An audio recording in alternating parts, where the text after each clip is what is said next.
So, but this time we're going to rank the Ant-Man movie villains. I'm not talking about henchmen, but just overall the main antagonists of the films. From what I've seen is mainly five, even though one I wouldn't really say is I mean, she is, but yeah. So, anyways, coming in from best to worst, worst being MODOK, Darian Cross, played by Corey Stoll in Ant-Man 3. For some reason, I don't want to say Aquaman, but Ant-Man 3. MODOK just MODOK is just an ugly looking character, and it's hard to just. I mean, the MODOK from the television show was freaking awesome. Outside of that, I've never liked the character, but the television show, if you ain't seen it, watch it. That show is freaking hilarious. But I just didn't like MODOK. I didn't like the story. I didn't like the way he looked. I didn't like really pretty much anything about the character in the film. He didn't have. Yes, there's this. And what I've even heard is that they even retconned a part of what happened to Ant-Man in the first Ant-Man film in the end fight to make this character. Just ultimately, I don't understand why MODOK was even in this freaking movie. If they would have said MODOK in a Hydra spy film for like, if MODOK was like in the Black Widow film as like a villain or something like that, or as in Iron Man, a new Iron Man film or something like that, I would understand. But in this film, it was a wasted character. It didn't make any sense. It just looked stupid, and just the whole story behind it just looked pretty. It was just dumb. So this is probably one of the worst interpretations of villains in the MCU, actually. So the worst definitely is MODOK. Now coming in at number 4, Sonny Burch. Now I do like Sonny Burch, played by Walter Goggins, who always plays douchebags perfectly.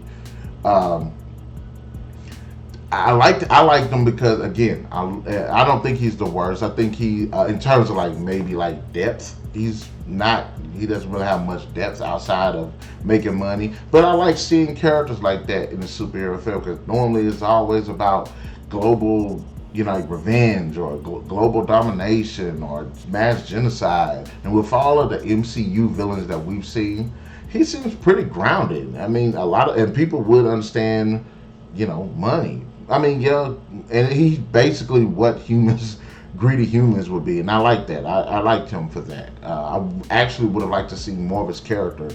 If you go into black market terms of like, okay, Sonny Burch versus Claw, I actually like Sonny Burch because he has a better personality, but Claw, pretty much like the same thing. But anyways, I do like his character. MODOK still is the worst. Coming in at number 3, Darian Cross, Yellow Jacket, played by Corey Stoll. I actually liked him. I like the mentor protege story aspect of it. I like him. He's pretty threatening. Again, he does remind me of Obadiah to Iron Man.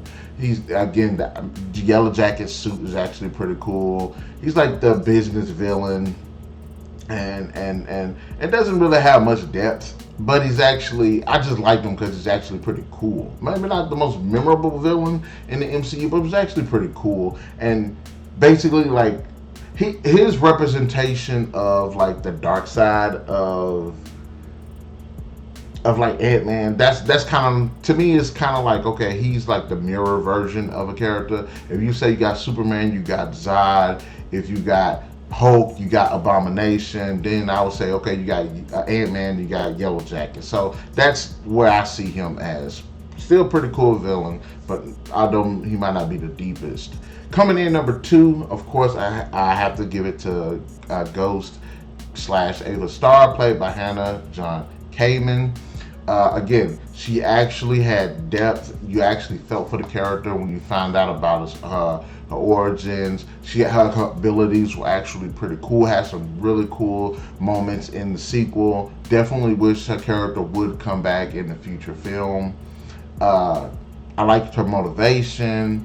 I like the outfit. The outfit looks absolutely badass. And of course, she's just absolutely like sexy as hell. So definitely like her character. And again, she has she's different, she's absolutely different from pretty much any of the other villains that are on this list. So you understand her motivations, and she hasn't really gone too far. I would say that she hasn't gone too far, unlike some of these other villains. And of course, the number one bad guy, who I'm going to rank as number one, Kang the Conqueror, played by Jonathan Majors. Again, I didn't like his Loki incarnation. I couldn't take it seriously at all. He's just absolutely badass. When I heard that Kang the Conqueror was going to be the next, villain of the MCU and everything, I was like, who the hell is that? I don't understand why they would go from a Titan like Thanos, who, again, one of those characters in the comics I didn't care about until the movies came out. And I was like, okay, this dude's actually pretty badass. Well, Kang was like that too, and after I read the comic, I'm like, okay, he's interesting, but is he top tier, like Marvel villain?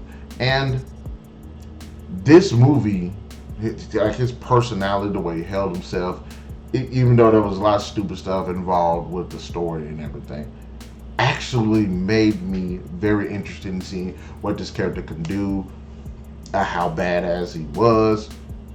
It's just that exchange between him and Scott was actually really revealing of the character. Definitely made me interested to see what this character could do for the future of the MCU. So that's where we're ranking the Ant-Man villains. Worst to best.